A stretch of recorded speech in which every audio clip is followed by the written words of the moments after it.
A gente tem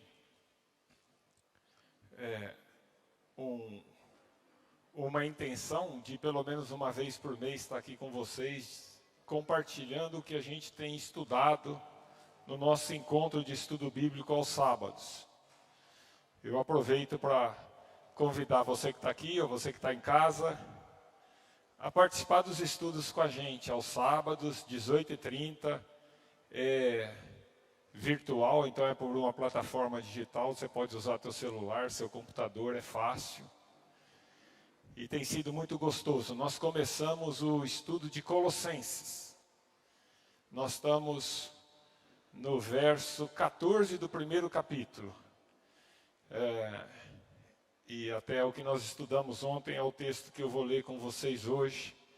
Então você é bem-vindo. Se alguém quiser participar, pode entrar em contato comigo, pode entrar com quem participa com a gente no estudo.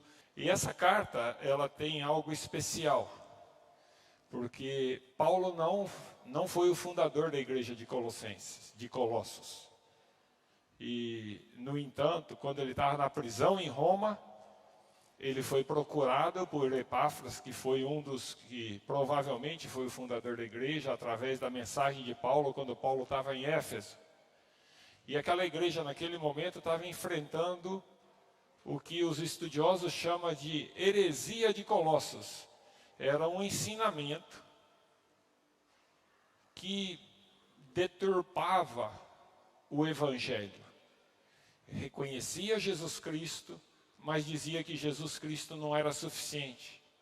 Fazia uma mistura do gnosticismo, da necessidade de ter mais conhecimento, de lidar com senhas, com segredos, com espíritos, de cultuar anjos, misturava o legalismo judeu, e tudo isso significava que Jesus não era suficiente. E Paulo escreve a carta para aquela igreja, para mostrar a suficiência de Jesus Cristo. Então é uma carta prática e uma carta muito atual. Porque em muitas igrejas hoje, ditas evangélicas, e às vezes nós mesmos, dentro de igrejas bíblicas, temos dúvidas, confundimos as coisas e não percebemos a suficiência de Cristo. Então, nós vamos ler Colossenses 1, de 9 a 14, diz assim: por esta razão, desde o dia que ouvimos, não deixamos de orar por vocês e de pedir que sejam cheios do pleno conhecimento da vontade de Deus, com toda sabedoria e entendimento espiritual. E isso para que vocês vivam de maneira digna do Senhor, em tudo possam agradá-lo, frutificando em toda boa obra, crescendo no conhecimento de Deus e sendo fortalecidos com todo o poder, de acordo com a força da sua glória, para que tenham toda a perseverança, paciência e alegria, dando graças ao Pai que nos tornou dignos de participar da herança dos santos no reino da luz. Pois Ele nos resgatou do domínio das trevas, nos transportou para o reino do seu Filho amado, em quem temos a redenção, a saber, o perdão dos pecados. Vamos orar antes da gente começar? Paizinho de amor, nós te pedimos, Senhor, que o Teu Espírito nos instrua, determine as palavras, as mensagens que devemos falar e aquilo que vamos ouvir. Que seja a Tua vontade, Senhor, que seja o Teu Espírito que nos ensine e nos desafie, nos mova, nos fortaleça para praticarmos aquilo que aprendemos. Em nome de Jesus, nos entregamos a Ti inteiramente, para que a Sua vontade seja feita. Em nome de Jesus. Amém. O texto que nós lemos é uma oração, é a oração de Paulo pelos Colossenses. É muito comum nas cartas de Paulo, às vezes no início, a maioria das vezes no início, às vezes no final, Paulo fazendo uma oração para quem ele está endereçando a carta. E aqui o texto que nós lemos é uma oração que Paulo está fazendo para aquela igreja. E ele tem 2 pontos pelo menos, tem vários outros, mas tem 2 pontos na forma dessa oração, que eu acho que ensina coisa importante para nós. Tem 2 aprendizados aqui que quando eu estudei, e ontem quando a gente compartilhou com o grupo, me marcou em relação à minha vida de oração, à minha oração, e que talvez também seja para vocês importante essa reflexão. O primeiro ponto, a oração basicamente ela está dividida dos versos 9 ao verso 11, é Paulo pedindo. Do verso 12 ao verso 14, é Paulo dando graças. Quando a gente olha o primeiro bloco de pedido, se a gente lembrar a situação que Paulo estava preso, os pedidos de Paulo são só pedidos espirituais. Não existe ali nenhum pedido material, físico, das coisas que a gente está normalmente precisando para ter uma vida mais confortável, na forma da gente olhar as coisas. O ponto aqui não é que nós não podemos pedir coisas materiais e físicas conforme a necessidade que nós estamos tendo. Jesus nos ensina isso. No Pai Nosso, Jesus nos ensina a pedir pelo pão nosso de cada dia. Mas o ponto importante aqui é que a prioridade dos pedidos de Paulo é por bênçãos espirituais. Na busca daquilo que gera tesouro nos céus. Essa era a busca de Paulo. Veja o que Paulo pede na oração, de uma maneira bem resumida, se você tiver com a tua Bíblia, acompanhe. Mas ele pede no verso 9, ele pede pleno conhecimento da vontade de Deus. Sabedoria e entendimento espiritual. Para entender, sabedoria aqui quer dizer capacidade de entender os princípios prioritários do Evangelho. E o entendimento espiritual é ter a capacidade de saber como colocar esses princípios básicos nas questões do dia a dia. Paulo pede ainda no verso 10, uma vida cristã que possa frutificar em toda boa obra e crescer em maturidade, em conhecimento, em entendimento. No verso 11 ele pede força e poder para viver de modo digno, de maneira a poder agradar a Deus. No verso 11 ainda, ele pede fortalecimento para persistir diante das situações adversas. E pede paciência. Essa segunda palavra aí, ele pede paciência para com as pessoas que geralmente a gente encontra e dificulta a nossa caminhada. Então, persistência apesar das circunstâncias, trato amoroso, cuidadoso com as pessoas, apesar da dureza das pessoas que estão à nossa frente. Todo esse ponto de persistir e ter paciência, Paulo ainda fala assim, com alegria. Já pensou nisso? Que cara chato na tua frente, você ser paciente e ainda ter alegria no que você está fazendo? As circunstâncias adversas, e Paulo falando assim, que o Senhor nos fortaleça para a gente persistir na situação adversa com alegria. A alegria é marca do cristão. Mas não é aquele sorriso tonto, bobo. É o que está aqui dentro. É a certeza de quem a gente tem e de quem a gente é filho. Você está acostumado a orar assim? E eu adorei o último canto nosso. Porque o último canto nosso é pedido de bênçãos espirituais. Renova-me. Muda o que está aqui dentro. Me dá uma cabeça diferente. Me dá uma forma de pensar diferente. Me dá um coração que seja diferente. Esse é o pedido de Paulo.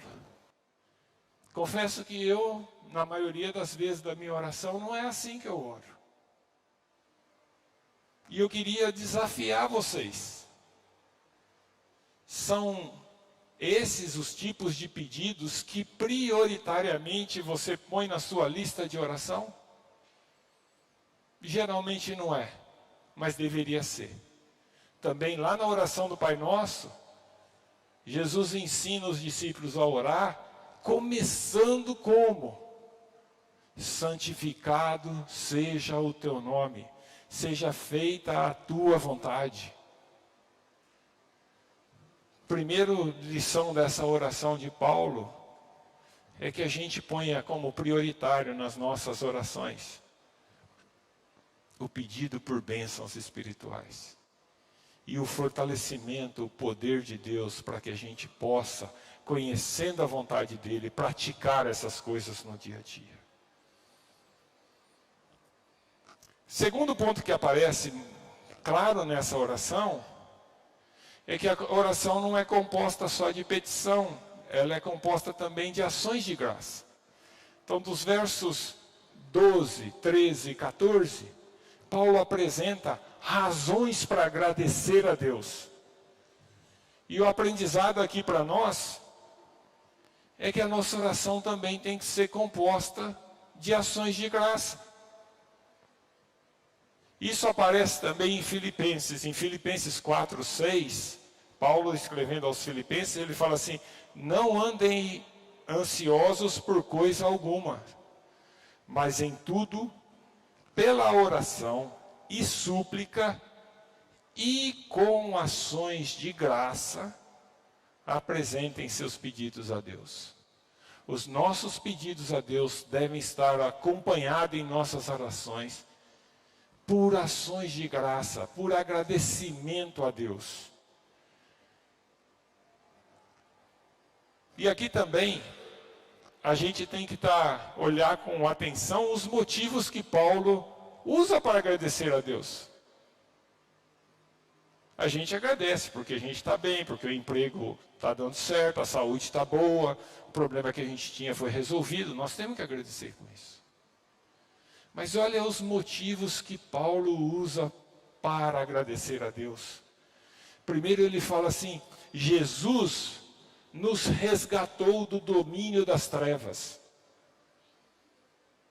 de um viver dominado pelo erro, pela injustiça, pelo mundo, cujo sistema do mundo é dominado por Satanás. Parêntese aqui. A gente olha o que está acontecendo lá na guerra da Ucrânia e Rússia, e a gente fala assim: como pode? Pode porque quem domina esse mundo é o Satanás, é o egoísmo, é a vontade própria de domínio, e isso impõe sofrimento. Fecha parênteses. Paulo então está lembrando que Jesus Cristo nos resgatou desse domínio do mundo, de pecado, de injustiça, de Satanás, e nos transportou para o reino da luz do seu Filho amado.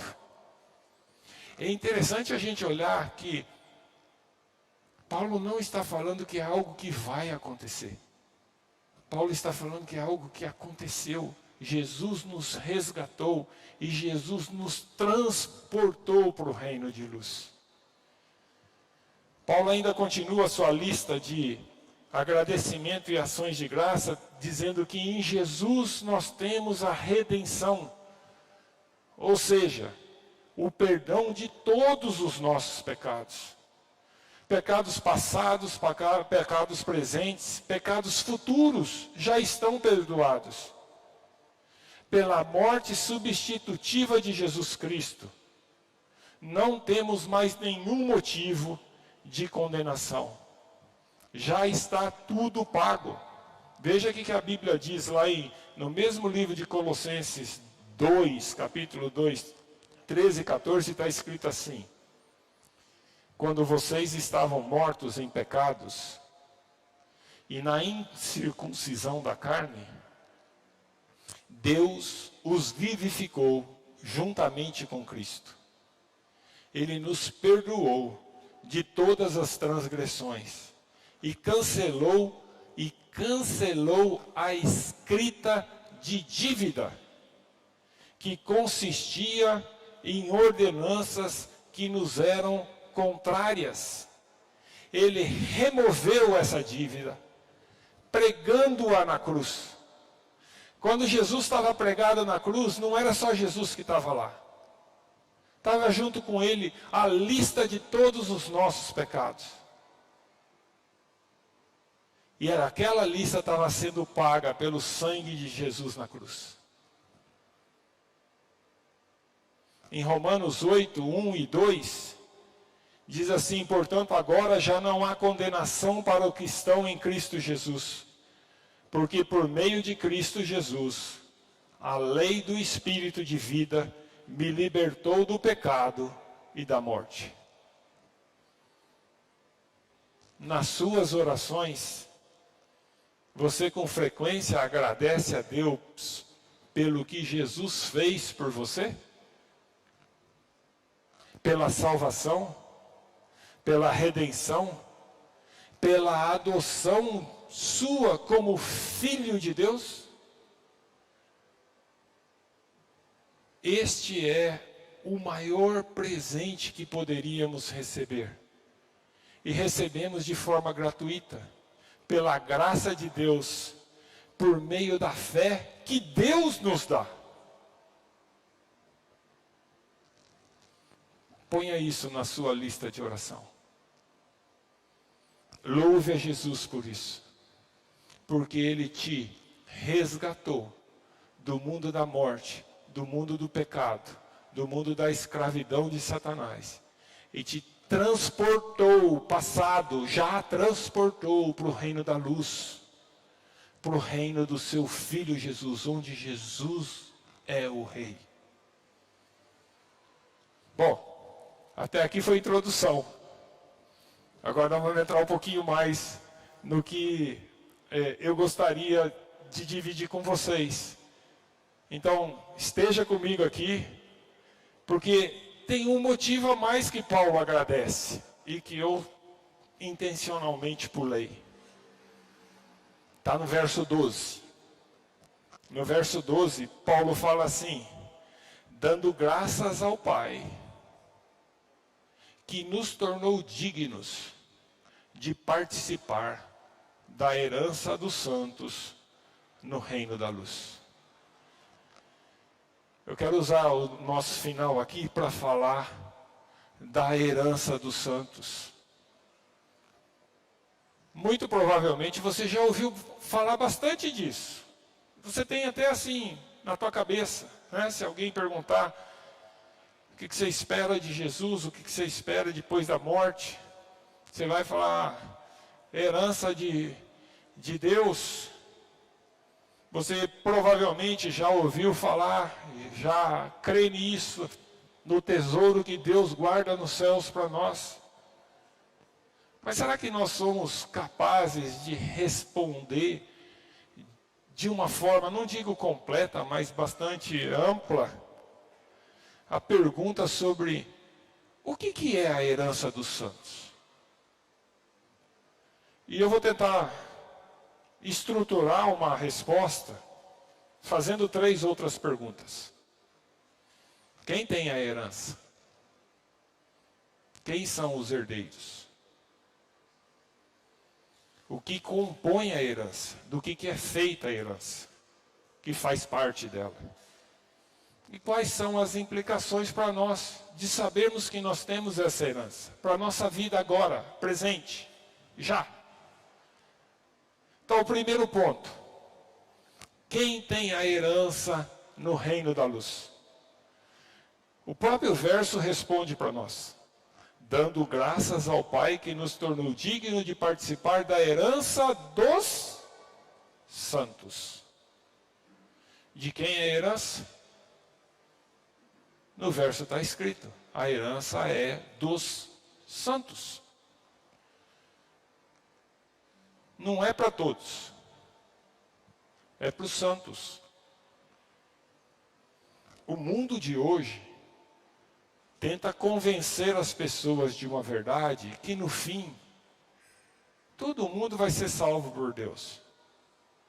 No fim não tem inferno, todo mundo vai viver no céu. Se Deus é bom, Deus é bonzinho. O que Ele vai fazer? Botar as pessoas lá para sofrer no inferno eternamente? Isso não existe. Não é isso que a Bíblia diz. Se você crê nisso, você está errado. A Bíblia não diz isso. A herança do reino da luz é dos santos. E quem são os santos? Os santos não são quem tem uma vida impecável, que não erra, igual a gente tem na cabeça, né? Fulano é um santo. Quando a gente fala fulano é um santo, a gente está falando, nossa, é um cara tudo certinho. Não é isso. Não é quem não erra, que por conta própria, esforço próprio, decide ter uma vida de negação de prazeres e se dedicam ao bem das outras pessoas de uma maneira de confiando naquilo que ele pode fazer. O que a Bíblia nos ensina é que santo é a pessoa que foi salva por Jesus Cristo e separada do mundo para Jesus Cristo, para Deus. Foi separada para compor a igreja, o rebanho de Jesus. Santo, portanto, é quem aceitou, quem creu verdadeiramente em Jesus Cristo. E por que é santo? Porque ele foi justificado. Nós acabamos de ler, todos os erros deles foi pago por Jesus. Não existe mais o que apontar como erro para aqueles que aceitaram a Jesus Cristo, porque a morte substitutiva de Jesus Cristo pagou tudo. Em João 1:12, diz assim: contudo, aos que o receberam, aos que creram em seu nome, deu-lhes o direito de se tornarem filhos de Deus e, portanto, herdeiros de Deus, co-herdeiros com Cristo. Então, os herdeiros são os filhos de Deus. Os herdeiros são quem creram em Jesus. E quem é que nos deu essa herança? Foi o próprio Deus, por meio da misericórdia, por meio do seu amor, de sua graça, de acordo com a sua vontade, com a sua soberana vontade. Lá em Efésios 2, de 4 a 7, está escrito assim: todavia Deus, que é rico em misericórdia, pelo grande amor com que nos amou, deu-nos vida juntamente com Cristo, quando ainda estávamos mortos em transgressões. Pela graça, vocês são salvos. Deus nos ressuscitou. Eu gosto muito de falar isso porque firmar o tempo do verbo é passado. Deus nos ressuscitou com Cristo. Eu já tenho uma nova vida com Cristo. E com Ele nos fez assentar nos lugares celestiais em Cristo Jesus, para mostrar nas eras que hão de vir a incomparável riqueza da sua graça, demonstrada em sua bondade para conosco em Jesus Cristo. É Deus, por sua soberana vontade e misericórdia, que nos faz, dos que creem em Jesus, herdeiros no reino da luz, no reino de Jesus Cristo. E como é que a gente sabe que nós vamos ter essa herança, ou que a gente tem essa herança? Que garantia temos de que vamos de fato gozar dessa herança? Quando a gente aceita a Jesus Cristo, quando a gente crê em Jesus Cristo, o Espírito Santo passa a morar em nós. E o Espírito Santo é o garantidor de todas as promessas de Deus. Ele é o penhor. Penhor, lembra daquela história? Acho que alguns ainda necessitam fazer isso. Eu acho que a Caixa Federal até faz, né? Para poder ir lá, tirar um dinheiro emprestado, dar uma joia lá que fica como penhor, como garantia do pagamento do empréstimo que foi feito. A ideia é essa. Quando Deus coloca o Espírito dentro de nós, no ato da nossa aceitação de Jesus Cristo, aquilo é como se fosse a joia que foi depositada, para falar assim, eu vou pagar o que eu te prometi. E ao mesmo tempo, ele é o garantidor, no sentido de que ele é o fiador de que aquilo vai acontecer. Em Efésios 1, de 13 a 14, diz assim, nele, que quer dizer em Cristo, quando vocês ouviram e creram na palavra da verdade, o evangelho que os salvou, vocês foram selados com o Espírito Santo, da promessa, que é a garantia da nossa herança até a redenção daqueles que pertencem a Deus, para o louvor da sua glória. O Espírito Santo é, então, o garantidor da herança dos crentes no reino de Jesus Cristo. E se você aceitou verdadeiramente a Jesus Cristo, o Espírito Santo habita em você, para te garantir isso. Então nós vimos quem tem a herança, quem dá a herança, quem garante que nós vamos receber a herança. Vamos para a segunda pergunta nossa para entender. O que é que compõe a herança dos santos no reino de Jesus Cristo? Do que ela é feita? Talvez o primeiro ponto você, acertaria em cheia. A herança dos santos é a vida eterna.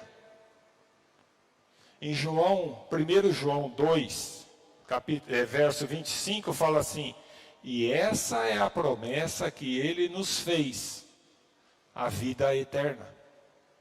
A vida eterna já é nossa, já se inicia aqui, logo que cremos em Jesus Cristo. E ela é eterna. João 10, 28, completa esse entendimento, quando Jesus fala assim, eu lhes dou a vida eterna, e elas jamais perecerão, ninguém as poderá arrancar das minhas mãos, quando ele está falando das ovelhas, eu lhes dou a vida eterna. E o que é a vida eterna? João 17,3 é a definição mais cristalina, mais clara, mais fácil do que é a vida eterna. É que nem Hebreus 11:1, quando alguém pergunta o que é fé, você lembra de Hebreus 11:1. Quando alguém perguntar para você o que é vida eterna, João 17,3. É Jesus falando, esta é a vida eterna. 2 pontos. Que te conheçam, o único Deus verdadeiro, e a Jesus Cristo, a quem enviaste. E esse conhecer aqui é intimidade, é conhecer profundamente, é ter relacionamento. Não é só o saber intelectual. E esse conhecer, viver Deus, viver Jesus Cristo na nossa vida, começa já. É por isso que a vida eterna é desde que a gente aceita Jesus Cristo continuamente. A vida eterna não é só uma questão de tempo. Normalmente a gente pensa nisso, né? Não vai morrer nunca mais. Não é uma questão de futuro, que vai acontecer depois da morte. Não é de duração temporal. É muito mais que tempo. A vida eterna é qualidade de vida. É viver com Deus, de intimidade com Deus. A vida eterna é Deus vivendo em nós, desde já e para sempre, sem fim. Outra parte da herança, outra coisa que compõe a herança, muito parecido com isso, é viver com Deus. Vida eterna e viver com Deus. 1 João 5,20 diz assim: sabemos também que o Filho de Deus veio e nos deu entendimento, para que conheçamos aquele que é o verdadeiro. E nós estamos naquele que é o verdadeiro, em seu Filho Jesus. Este é o verdadeiro Deus e a vida eterna. Apocalipse 21:3, esse texto é lindo, fala assim: ouvi uma forte voz que vinha do trono e dizia: agora o tabernáculo de Deus está com os homens, com os quais ele viverá. Não é com todos os homens, é de novo com os santos, com os quais ele viverá. Eles serão os seus povos.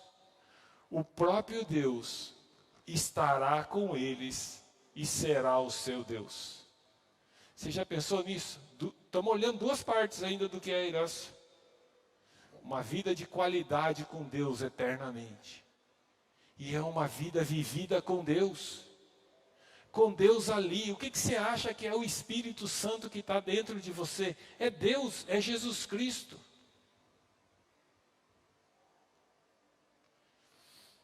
O outro ponto importante da herança é que nós vamos reinar com Deus.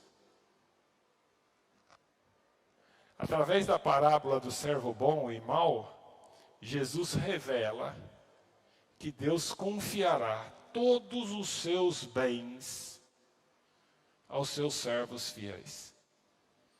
Em Mateus 24, 46, 47, onde está isso, diz assim: feliz o servo a quem o seu senhor encontrar fazendo assim quando voltar. Garanto-lhes que ele o encarregará de todos os seus bens. Jesus usou essa parábola para mostrar o que vai acontecer conosco. E em Lucas, Jesus falando aos discípulos, diz que nos sentaremos à sua mesa e julgaremos o mundo com Jesus. Lucas 22, 29 e 30. Eu lhes designo um reino, assim como o Pai o designou a mim, para que vocês possam comer e beber à minha mesa no meu reino e sentar-se em tronos julgando as 12 tribos de Israel. Você já pensou nisso? Se você realmente crê em Jesus, você tem uma herança, e essa herança faz parte dela participar com Jesus da gestão do seu reino. Mais um ponto. Nós herdaremos a terra, o universo e tudo o que nele há. Faz parte da herança dos santos. No Sermão do Monte, quando Jesus fala das bênçãos, bem-aventurados que, a cada uma daqueles que, são características do servo fiel. Então, quando Jesus está falando das bem-aventuranças, fala das bênçãos que receberão aqueles que têm as características do cristão verdadeiro, ele diz que eles receberão a terra como herança. Mateus 5:5, bem-aventurados humildes, pois eles receberão a terra por herança. E mais, não é só a terra, é o mundo e tudo que nele é. 1 Coríntios 3, 21 a 23. Portanto, ninguém se glorie em homens, não espere em homens, não espere no Putin, não espere no Biden, não espere. Ninguém se glorie em homem, porque todas as coisas são de vocês. Olha só o que Jesus está dizendo, o que Deus está dizendo para nós. Não espere em homens, porque todas as coisas são de vocês. Seja Paulo, seja Apolo, seja Pedro, seja o mundo, a vida, a morte, o presente ou o futuro. Tudo é de vocês. E vocês são de Cristo. E Cristo de Deus. E nós vamos receber um mundo, mas não é isso que está aqui. Nós vamos receber um mundo transformado. Tudo se fará novo, livre da marca do pecado. Romanos 8, 19 e 21 diz assim: a natureza criada aguarda com grande expectativa que os filhos de Deus sejam revelados. Aguarda o dia em que Jesus vai voltar. Por que ela aguarda tanto? Pois ela foi submetida à futilidade, não pela sua própria escolha, mas por causa da vontade daquele que a sujeitou, na esperança de que a própria natureza criada será libertada da escravidão da decadência em que se encontra, para a gloriosa liberdade dos filhos de Deus. Nós vamos receber o mundo como herança e tudo que nele há, mas vai ser um mundo transformado. Vai ser um mundo refeito, livre das marcas do pecado. E tem mais. Na herança dos santos, nossos corpos vão ser transformados e glorificados. Veja o que está lá em 1 Coríntios 15, 52. No momento, num abrir e fechar de olhos, ao som da última trombeta, pois a trombeta soará, os mortos ressuscitarão incorruptíveis, e nós seremos transformados. Além de transformados em corpos incorruptíveis, nós teremos corpos gloriosos, à semelhança de Jesus. Filipenses 3, 21. Pelo poder que o capacita a colocar todas as coisas debaixo do seu domínio, ele transformará nossos corpos humilhados, para serem semelhantes ao seu corpo glorioso. Com nossos corpos transformados, seremos capazes de desfrutar a nova terra, da nova natureza, que também será transformada. Tudo será para o deleite dos filhos de Deus, na presença de Jesus, com corpos transformados e gloriosos, como o corpo do nosso Senhor Jesus Cristo. Não para aí não. Há muito mais na herança dos santos. Talvez o texto de Apocalipse 21, quando João, vendo a conclusão dos tempos e a obra salvadora de Jesus se completando, ele mostra, desta forma que está nos textos aqui, a grandeza da herança que temos. Apocalipse 21, 3 a 7. Ouvi uma forte voz que vinha do trono e dizia: agora o tabernáculo de Deus está com os homens, com os quais ele viverá. eles serão seus povos, o próprio Deus estará com eles, e ele será o seu Deus. Ele enxugará dos olhos toda a lágrima. Não haverá mais morte, nem tristeza, nem choro, nem dor, pois a antiga ordem já passou. Aquele que estava sentado no trono disse: estou fazendo nova todas as coisas. E acrescentou: escreva isso, pois estas palavras são verdadeiras e dignas de confiança. Disse-me ainda: está feito, está concluído. Eu sou o Alfa e o Ômega, o princípio e o fim. A quem tiver sede, darei de beber gratuitamente da fonte da água viva. O vencedor herdará tudo isto, e eu serei seu Deus, e ele será meu filho. Recapitulando, o que está então na herança dos santos?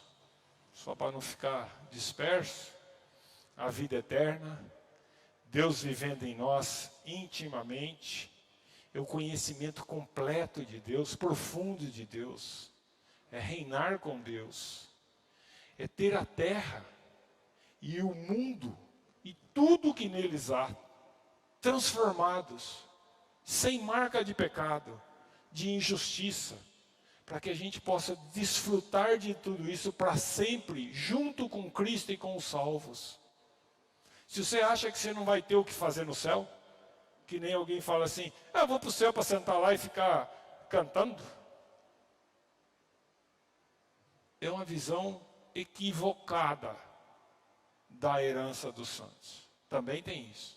O tempo inteiro nós vamos estar louvando, dando graças a Jesus Cristo, o Senhor do reino. Mas é muito mais que isso.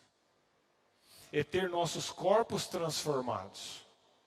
Corpo incorruptível e glorioso, a semelhança do corpo de Cristo após a ressurreição. Jesus apareceu num lugar, logo em sequência aparecia em outro lugar. Coisa que esse corpo nosso hoje não faz, mas o corpo que nós vamos ter vai fazer. Com esse novo corpo, nós vamos desfrutar de tudo que há na terra e que não há no mundo e que é dado a Jesus Cristo e a nós, os seus filhos.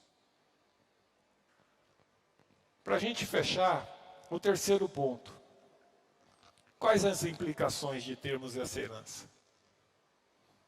O que muda na sua vida saber que você tem essa herança assegurada? Tem certas coisas na vida da gente que, por ser tão comum, a gente não trata da forma que deveria tratar, né?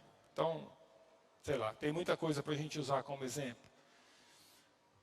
O filho junto com a gente.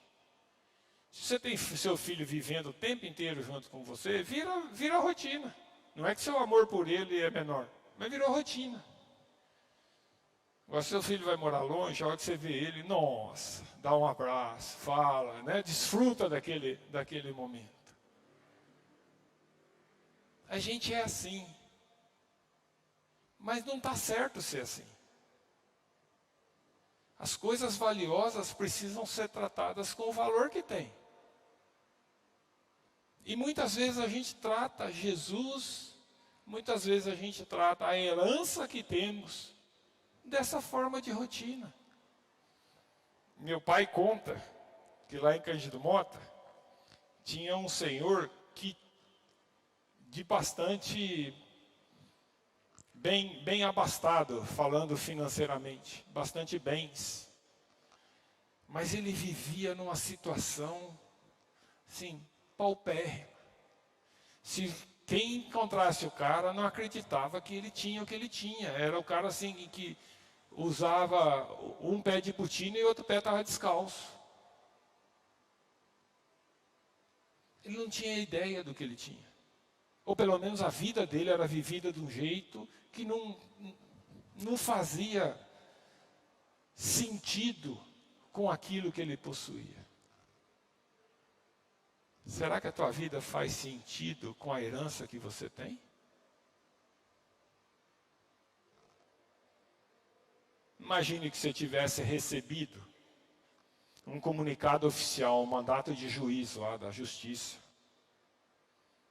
que você foi arrolado no testamento de uma pessoa muito rica, que lhe deixará uma fortuna como herança. Isso mudaria a sua vida? Como é que você passaria a viver? Então, você recebeu tudo isso de Jesus. A herança de Jesus é imensurável.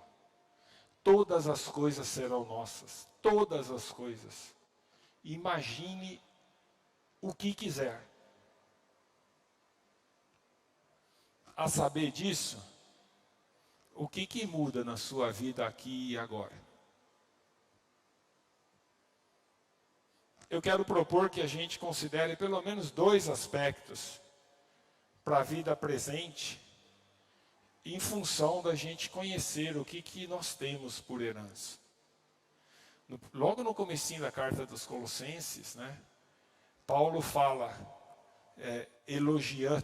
elogiando as pessoas que viviam naquela igreja, que ele conhecia da viva esperança que eles tinham em Jesus Cristo.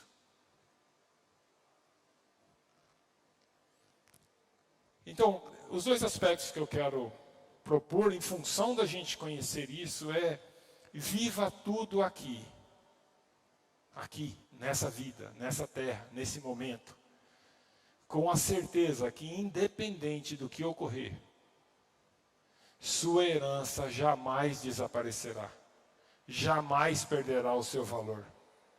Viva com essa firme esperança. Esperança, quando aparece na Bíblia, não é uma coisa assim que é um desejo, é uma certeza. Viva firme essa esperança na herança dos céus. Veja o que a Bíblia diz para a gente. 1 Pedro 1, 3 a 5. Bendito seja o Deus e Pai de nosso Senhor Jesus Cristo.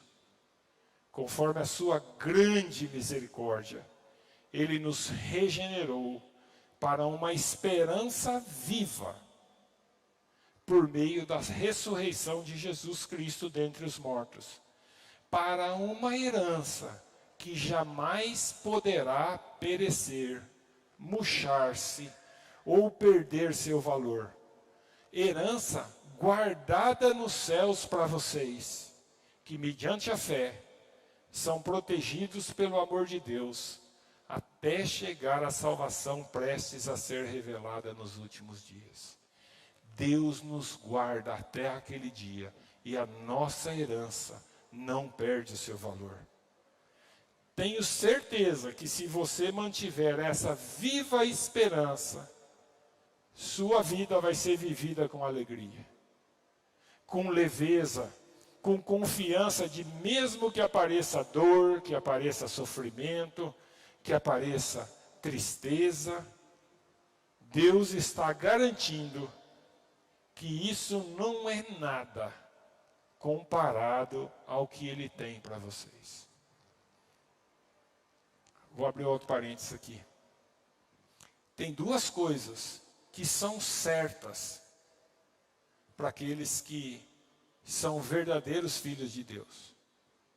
Uma é a herança, que a gente falou bastante.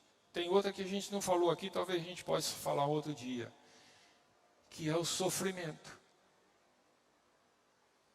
Porque a Bíblia fala que nós vamos sofrer os sofrimentos de Jesus, no sentido de que nós vamos ser também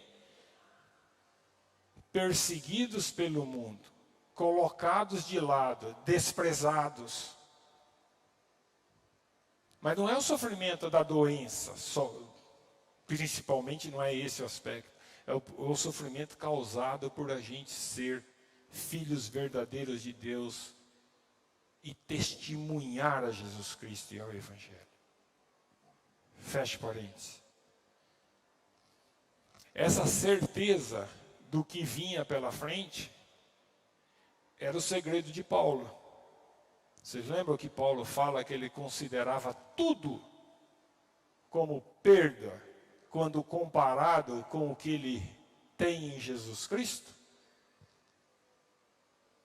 Eu tenho certeza que se a gente, pela graça de Deus e nas nossas orações, nós pedirmos essa bênção espiritual prioritariamente para que a gente entenda a vontade de Deus, entenda o que é herança, entenda qual o impacto que isso tem na nossa vida, nós vamos viver essa vida aqui diferente. Com os olhos nos céus. Segundo aspecto que eu acho que vale a pena a gente considerar como reflexo da herança na vida de hoje. Desfrute essa herança já. Não deixa para o futuro.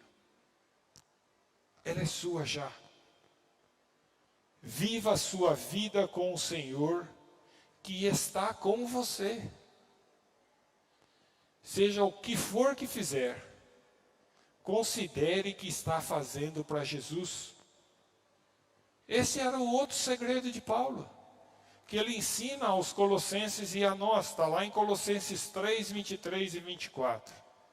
Tudo o que fizerem, façam de todo o coração, como para o Senhor, não para os homens, sabendo que receberão do Senhor a recompensa da herança. É a Cristo, o Senhor, que vocês estão servindo. Que Deus nos ajude a ter um viver focado no reino de Jesus, vivido desde já, para que possamos desfrutar deste reino, desta herança, dessa intimidade com Jesus, desde agora e eternamente, desfrutar das riquezas da gloriosa herança que temos em Jesus Cristo. Último texto para fechar, Romanos 8, 35 a 39, muito conhecido. Quem nos separará do amor de Cristo? Será tribulação, ou angústia, ou perseguição, ou fome, ou nudez, ou perigo, ou espada? Como está escrito, por amor de ti enfrentamos a morte todos os dias. Somos considerados como ovelhas destinadas ao matadouro. Presta atenção agora. Mas em todas estas coisas, somos mais do que vencedores, por meio daquele que nos amou. Pois estou convencido de que nem morte, nem vida, nem anjos, nem demônios, nem o presente, nem o futuro, nem quaisquer poderes, nem altura, nem profundidade, nem qualquer outra coisa da criação será capaz de nos separar do amor de Deus que está em Cristo Jesus, o nosso Senhor. Você sabe o que é ser mais que vencedor? O vencedor vence as batalhas, conquista o inimigo.